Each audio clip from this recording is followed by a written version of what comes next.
In this video, I'm going to tell you my strategies for Margit the Fell Omen, both for ranged and melee characters. So first up, let's talk about melee. What I like to do for this fight as a melee character is summon something like the Lone Wolves that can distract him for a little while. They're not really meant to do damage, but just distract him and also chip away at his stagger meter. If you didn't know, bosses have a stagger meter, and every enemy does, that after they take a certain amount of damage, they stagger, allowing you sort of a visceral attack that deals incredible damage.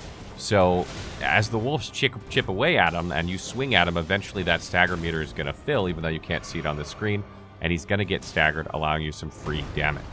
A really good strategy for melee characters that don't play defensively, that don't wear a shield or whatever to block attacks and then retaliate afterward, is to play aggressively and play into this stagger meter.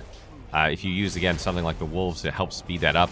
Once you stagger him, you can get in a lot of damage, and I play very, very aggressively here, as you can see, in order to get that stagger meter, and I do trade damage a few times because I put quite a few points into health, and I have a lot of health flasks. His combos are very erratic and hard to read, and a lot of times they do AoEs, and they hit in like a 270 degree, 180 degree arc. So it's very difficult to, be outside of his hitbox. Even if you're behind him, sometimes he turns and hits you if he's like attacking the wolves or some other spirit ashes. So you've got to be prepared to dodge or block depending if you're using a shield or not. And you're probably going to have to roll several times, wait for his combo to finish, and try to get in one or two attacks. The best time to get in damage is obviously when he's focused on the wolves. Get in there when you have an opening, preferably at the, start moving in at the very end of one of his combos, or right when he's finished a combo, and get in as many attacks as you can. As you can see, I don't spare any expense just meleeing him, trying to get that damage in and that stagger meter to fill. In phase 2, he sort of pulls out this hammer, things get a bit more crazy. What you want to look for here is his jump attack, where he sort of plummets and smashes the hammer into the ground.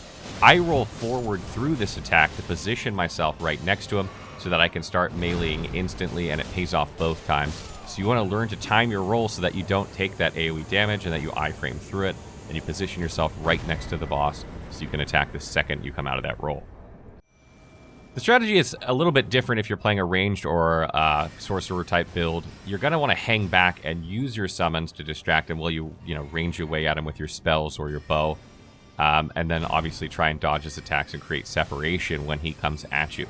You're only going to be able to attack him a few times before he turns around and focuses on you. Then you're going to have to dodge for a while and wait for those summons to come back onto him or get his attention again, and sort of repeat this process on and off. Again, when he does that jump attack, if you're playing a ranged character, instead of rolling through it to position yourself next to him, you're going to roll backward to create separation where you can start ranging away where he's recovering from that animation. But you get the strategy there.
Smoldering with thy need